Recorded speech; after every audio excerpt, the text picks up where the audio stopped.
kesempatan ini kita akan bahas ya tabiat buruk utang apa saja yang dialami oleh teman-teman kita ini. Ya. Nah, ini kita bahas 5 saja. Ya 5. Sebenarnya ada 36 nih di buku ini ada. Di buku merah ini ya. Ini mengembangkan bisnis dengan cara kesalahan fatal, mengembangkan bisnis dengan cara berutang. Di sini ada 36. 36. Ya, tabiat buruk utang. Tapi dalam kesempatan ini kita akan bahas 5 tabiat buruk utang saja. Masya Allah, nah, biasa ini luar biasa nih ya. Nah, ini 5 ya. Yang pertama, seseorang yang membiasakan diri untuk berutang, dia akan terkena tabiat buruk utang yang pertama, membuat kecanduan. Iya. Nah, ini bahaya. Jadi candu.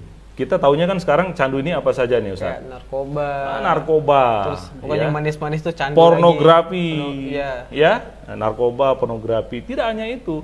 Ternyata utang juga membuat kecanduan. Ya. Apa indikasinya utang itu membuat kecanduan? Nah, ini kan kita harus tahu nih indikasinya. Ya. Betul. Kalau narkoba, dosisnya itu makin lama bagaimana? Makin berkurang atau makin meningkat? Makin meningkat. Wah, makin meningkat ya. Makin canggih ya. Dosisnya itu makin lama makin meningkat. Utang juga demikian.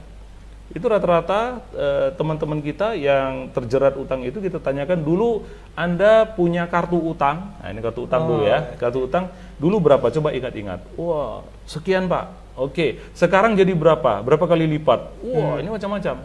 Ada yang dulu saya pernah jumpa dengan teman kita ya di Lampung. Itu beliau itu pertama itu berutang hanya 10 juta. Mengembangkan usaha ya. Macam-macam ini, pakai kartu utang lah, pakai KMK, kredit modal kerja ya. Jadinya setelah 3 tahun itu lewat 10 miliar. Kira-kira itu peningkatannya itu bukan lagi deret ukur, bukan lagi deret hitung kan, tapi sudah eksponensial dia, ya sudah pangkat berapa begitu ya. Dalam tempo 3 tahun. 3 tahun. Nah, ini yang mengindikasikan bahwa yang namanya utang itu adalah membuat orang kecanduan, candu. Yang namanya candu dosisnya senantiasa bertambah.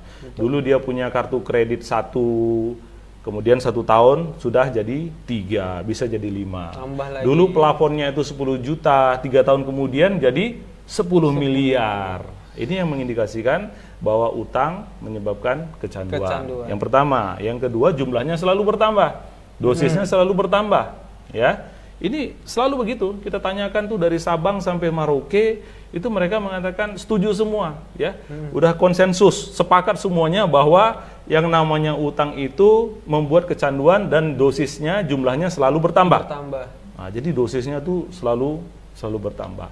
Lalu siapa saja ini yang bisa terkena kecanduan utang? Ini ternyata bukan hanya individu nih, Ustaz, tapi juga perusahaan, jelas ya. Ini kan kita tahu, coba tanya, mungkin dari 100 perusahaan ya, belum tentu satu yang nggak pakai utang itu.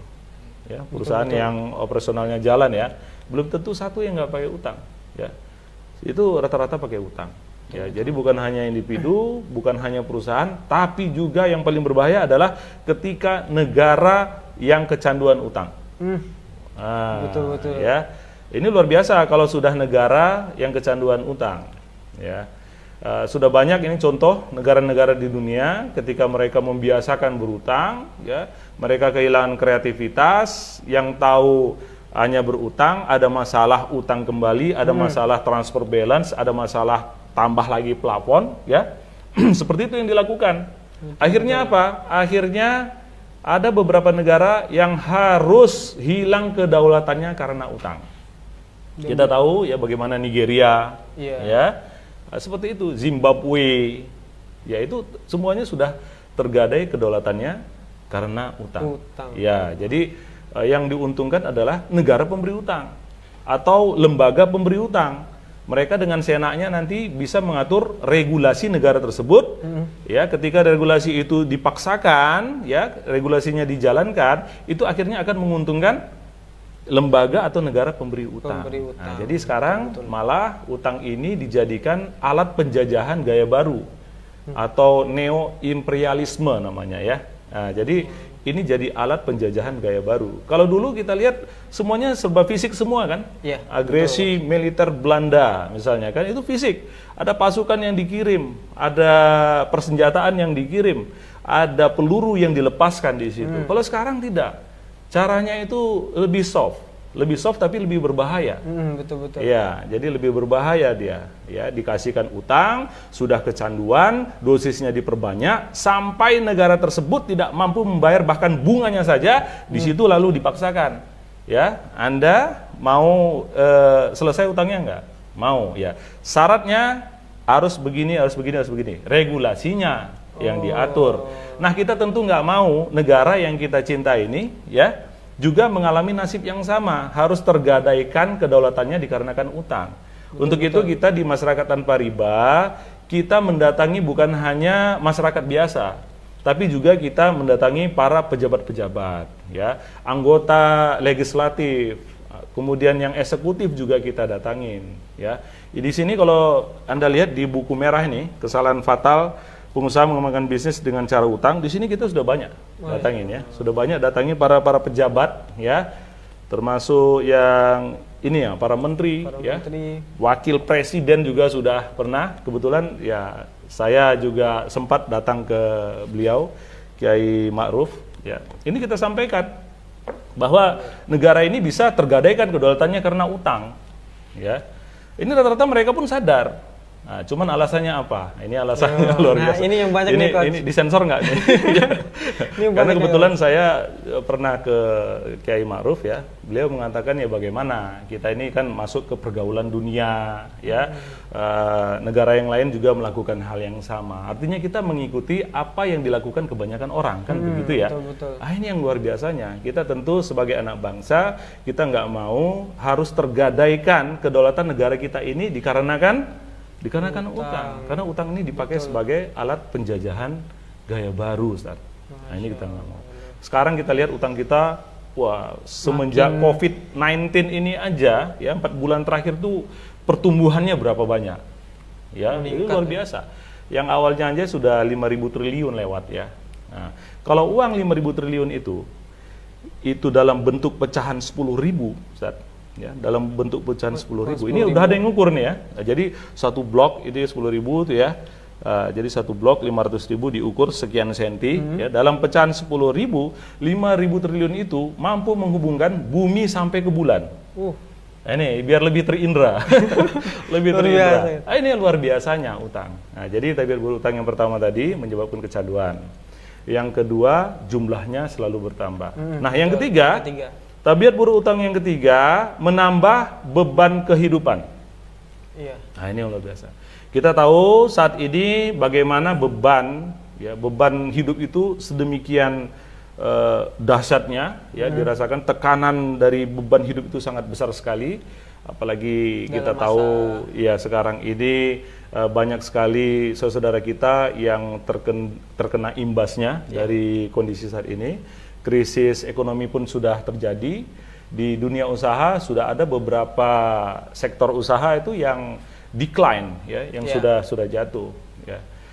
Misalnya di sektor pariwisata, ya, orang yang punya penginapan, punya hotel, maskapai penerbangan, ya, kemudian kuliner yang memang mengharapkan pasar dari dunia pariwisata juga, ya, itu semuanya mengalami decline, ya. Ini sudah decline semua. Nah, saya punya teman di Bekasi, ya. Beliau itu dia pemasok spare part, jadi dia punya workshop, lalu dia buat spare part untuk Mitsubishi, Toyota dan sebagainya. Ya, sekarang ini omsetnya terjun bebas kurang 90% dari biasa. Nah, efeknya apa? Efeknya tentu dia harus mem-PHK sebagian tenaga kerjanya. Nah, karena sudah tidak mungkin lagi kan, sudah nggak matching ini antara cash in dengan cash out-nya itu. Nah, ini kan jadi ada multiplier effect di situ dengan kondisi saat ini. Beban hidup semakin besar. Dan beban hidup yang lebih besar itu adalah ketika mereka yang berhutang sebenarnya. Ya. Karena mereka tidak punya cash in, misalnya di dunia usaha. Ya, ini syukur-syukur teman saya sudah bebas utang semuanya. Jadi, dia tidak terbebani lagi dengan utang yang ada. Apalagi kalau utang itu terbebani dengan bunga. Wah, ini luar biasa. Utangnya memang mubah, boleh, ya, utangnya boleh, tapi kendati boleh, kita harus tahu nih konsekuensinya di yaumil akhir nanti, ya, terhadap utang kan. Nah, tambah lagi bunganya ada kelebihan di situ. Nah, jadinya malah riba. Iya kan? Kalau ada kelebihan dari pinjaman itu namanya riba. Nah, artinya kan di situ ada maksiat juga. Ya, ada maksiat, ya, tekanan hidupnya mungkin berat karena dia juga dipaksa oleh lembaga pemberi pinjaman itu untuk mencicil bunganya, sementara dia tidak punya cash in. Tentu beban hidupnya itu makin berat, makin berat. Bebannya makin sama. Iya. Saya pernah ke Makassar, itu teman-teman Makassar itu ada pernah cerita ke saya, ya. Ini katanya, oh benar ini coach, beban hidup tuh memang makin berat itu kalau kita biasa berutang. Ya. Kenapa saya bilang kan? Itu contohnya gini katanya. Itu di Sulawesi Selatan ya, umumnya ya, Sulawesi Selatan. Kalau mau melamar anak gadis orang katanya ya, wah ini maharnya ini paling enggak lebih dari 1 miliar lah supaya dianggap katanya. Wah bingung juga saya kan. Itu yang melamar itu pengusaha, wah bukan, yang fresh graduate, yang anak-anak yang baru tamat kuliah katanya. Wah dari mana dia dapat uang? Dari mana lagi? Kalau enggak dari lembaga keuangan yang memberikan utangan kan gitu kan.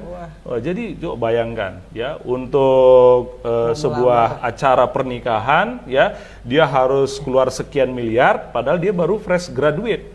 Yang dilakukan apa? Gadaikan sawah, gadaikan tanah orang tua, itu yang dilakukan ya. Yang celakanya lagi beban hidup makin berat ketika ya nikahnya sudah jalan ya, belum sampai 2 tahun cerai. Wah. Sudah cerai, nikahnya sudah bubar, cicilannya masih terus jalan sampai sekarang. Nah, itu sakitnya di mana, Ustaz? Di sini Sakitnya itu keliling itu, begitu. Bukan cuma di sini kan. Iya, sakitnya itu keliling di mana-mana sakitnya. Ini jadi itu tabiat berutang yang ketiga, menambah beban kehidupan. Oke, berarti tadi yang pertama kan yang pertama membuat kecanduan. Ya, kalau sudah candu dosisnya perlu bertambah. Jumlahnya selalu bertambah. Yang ketiga, menambah beban kehidupan. Nah, yang keempat nih, Coach. Mau ingetin pemirsa dulu. Oh, silakan.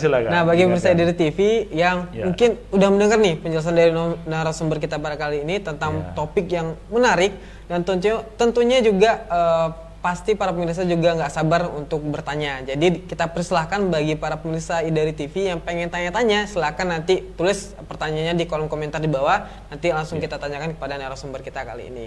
Oke, next coach, yang keempat. Oh iya, oke. Jadi yang keempat, saya ulangi ya, membuat kecanduan yang pertama. Yang kedua, jumlahnya selalu bertambah. Yang ketiga, menambah beban kehidupan. Ya. Yang keempat, menambah beban pikiran. Wah, ini lebih berat ini. Ya, beban pikiran yang lebih berat. Kalau kita seorang muslim itu sudah biasa merasakan beban yang berat. Iya. Contohnya apa? Contohnya kita sanggup bulan Ramadan itu puasa dari subuh sampai maghrib. Betul atau betul, Ustaz? Betul. Betul ya? Betul. Sanggup nggak? Masih sanggup. Sanggup. Kita masih sanggup bangun di 2/3 malam untuk sholat tahajud. Insya Allah bisa ya. Insya Allah. Ya, padahal kantuk sedemikian beratnya kita masih bisa paksakan diri kita. Iya. Artinya seorang muslim harusnya itu sudah terbiasa untuk menahan beban kehidupan, kan begitu? Ya. Tapi belum tentu kita bisa tahan beban pikiran. Wah, ini nih coach yang berat kayaknya nih. Waduh, berat. Pikiran ya, berat. langsung. Iya, ini berat sekali. Jadi saya pernah, begitu beratnya beban pikiran, saya sholat itu menghadap utara. Oh, saking nggak fokus nih coach. Biasanya ngadap kemana? Kiblat ya, arah kiblat. barat ya gitu ya. Ini saya ngadap utara. Saking beratnya beban pikiran saya. Ya. Tapi sholat duha ya, itu sholat duha. Ini kan itu karyawan saya yang lihat saya itu apa nggak heran semua. Ini sepertinya bos, ini aliran sesat ini sekarang. Nah itu saking beratnya beban pikiran. Ya. Tapi kemudian sadar saya, wah salah ini. Kemudian saya sholat lagi. Ini beban pikiran yang luar biasa. Banyak orang bisa menahan beban hidup, tapi belum tentu bisa menahan beban pikiran. Ya. Konsentrasi sudah ambiar. Nah, kata Didi Kempot ambiar ya. Ambiar. Nah, ambiar semua. Ini ambiar semua, nggak konsentrasi lagi. Betul. Udah nggak konsentrasi lagi. Mau kerja juga nggak konsentrasi. Ya. Anak-anak juga sudah nggak diperhatikan lagi. Kenapa? Karena beban pikiran sudah nggak konsentrasi. Ya, gimana kita mau ngawasi anak murojaah ya, sedangkan kita pikiran kita kemana-mana, ya nggak mungkin. Ya. Nah, jadi itu yang keempat. Yang pertama menyebabkan kecanduan. Yang kedua jumlahnya bertambah, menambah beban kehidupan. Yang keempat beban pikiran ya. Oke. Yang kelima, gelisah di malam hari, terhina di siang hari. Wah. Bener kayaknya. Iya benar. Iya. Jadi bagi mereka ini yang berutang ini dia parno nih, bawaannya parno. Iya. Asal ada orang ngetok pintu, ya kan, tok tok tok tok, assalamualaikum, wah udah panik ini. Wah jangan-jangan ini nagih hutang ini, ya. Wah ini langsung dibilang ini sama anaknya, bilang papa nggak ada di rumah. Wah ini parno aja bawanya. Asal ada yang nelpon, parno lagi, wah jangan-jangan ini saya ditagih ini, ya. Terus begitu, bawaannya itu suuzon terus gitu. Belum tentu juga orang yang nelpon itu nagih hutang, bisa saja temennya yang ingat dengan dia dan mau memberikan peluang ya. Nah, ini kan bisa saja terjadi, tapi betul. Karena sudah memang fokusnya itu ya sudah parno di luar, ya maka bawaannya memang suudzon terus, ya. Betul. Jadi gelisah terus bawaannya, ya, di siang hari gelisah, ya, di malam hari mau tidur nggak bisa, kebayang terus, waduh ini sudah mau jatuh tempo nih, ya, ini cicilan ini harus ditagih ini, ya. Kalender itu dilingkarin semuanya, ya ini tanggal tagihnya kapan itu dilingkarin semuanya. Gelisah, mau balik bantal 5 kali juga belum tidur, ke kanan salah, ke kiri salah, telunjuk salah, telentang salah, semuanya salah. Betul. Ya, dan ini bukan perkataan saya, tapi Rasul yang mengatakan, hadis Bukhari nih, ya bahwa orang yang berutang dia akan terhina di siang hari, ya, dan gelisah di malam hari. Nah ini 5 poin ini yang mungkin bisa kita diskusikan untuk sore hari yang insya Allah membawa berkah ini. Amin. Ya, demikian mungkin dari saya, Ustaz.